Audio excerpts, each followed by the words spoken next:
It changed iodine into a colorless product, iodide ions. So did it really detoxify it?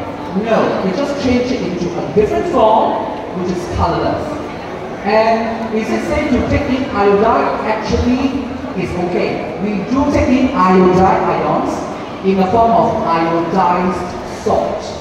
Right? I think nowadays we have a healthier version of salt that is called iodized salt. So a small amount actually won't be harmful to your body.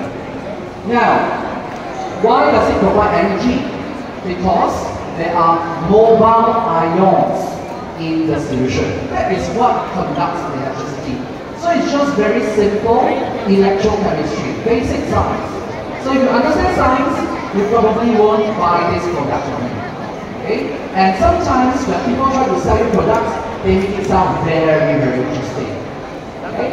So next time you buy a product, think and apply some science. Okay, so that is my first demonstration of how you can